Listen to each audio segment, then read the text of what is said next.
એક ફરિયાદ નોંધાવવામાં આવી હતી, જેમાં ફરિયાદી વિગત જોઈએ તો જે ફરિયાદી છે એમનો આજથી 4 થી 5 મહિના પહેલા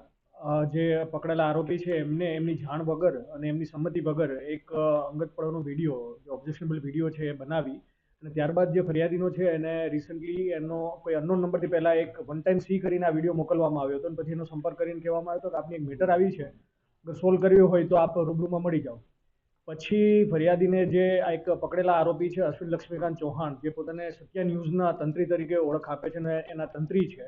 એમને ફરિયાદીનો સંપર્ક કર્યો હતો અને ફરિયાદીને રૂબરૂમાં મળી એના મોબાઈલમાં એક વિડીયો દેખાડ્યો હતો અને કહ્યું હતું કે આ એક અમારા સોર્સે આ વિડીયો આપેલો છે, અગર આપે આ વિડીયો વાયરલ ન કરવો હોય સોશિયલ મીડિયામાં કે અમે આના વિરુદ્ધમાં ન્યૂઝ ન છાપીએ તો એના માટે 10 કરોડની માગણી કરી હતી એમની પાસેથી। ફરિયાદીએ જ્યારે એમને કહ્યું કે આટલા પૈસા હું ના આપી શકું, એટલે પછી એમને કીધું હતું કે આપ કાલે ફરીથી મળજો અને ફરીથી એમને બીજા દિવસે બોલાવીને કહ્યું હતું, રકઝકના અંતે એમને કહ્યું હતું કે આપ 7 કરોડ રૂપિયા આપો,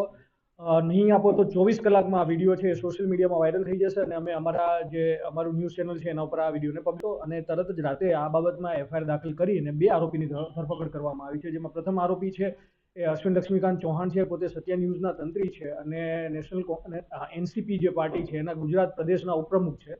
આ ઉપરાંત બીજા જે આરોપી છે જે સુનિતા ઉર્ફે એની રાજપૂત, એ આ જે ષડયંત્રના મુખ્ય માસ્ટરમાઇન્ડ છે। આ વિડીયો જે છે એમના ઘરે જ એમને એક સ્પાય કેમેરો લગાવીને બનાવેલો હતો અને એક એમના બોયફ્રેન્ડ જે હાલમાં ફરાર છે પરમજીત સિંહ ઉર્ફે બિન્ની સિંહ, જે એક જીમના ઇન્સ્ટ્રક્ટર છે, એમને બેને મળીને આ કાવતરું રચ્યું હતું અને પછી એમને સંપર્ક કર્યો હતો અશ્વિન ચૌહાણનો અને એમના થ્રુ આ જે 10 કરોડની જે ખંડણી છે એમની પાસેની માંગી હતી। તો આ ગુનામાં બંને આરોપીની ધરપકડ કરવામાં આવી છે। વિડીયો કોની સાથે બન્યો છે, કઈ જગ્યાએ બન્યો છે અને આશય શું હતો?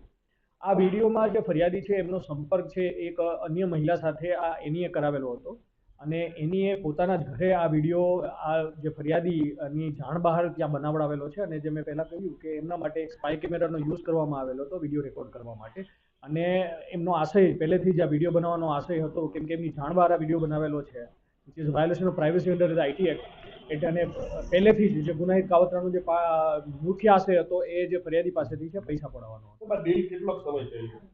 આજે જે વિડીયો જેમ છે એ 5 થી 6 મહિના પહેલા બનેલો છે, ત્યારબાદ જે ફરિયાદીનો સંપર્ક જે છે હમણાં લાસ્ટ 1 મહિનાથી કરવામાં આવેલો હતો અને છેલ્લા 2 થી 3 દિવસમાં જે 10 કરોડથી પછી 7 કરોડની માંગણી કરવામાં આવેલી એ જે ફરિયાદ થઈ છે એમના 2 દિવસ પહેલા જ કરવામાં આવી હતી।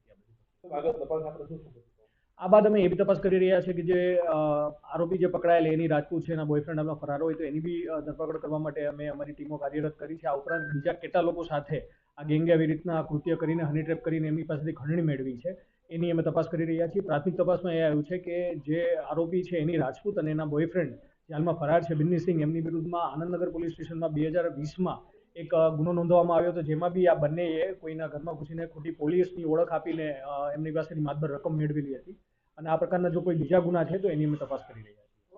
છીએ।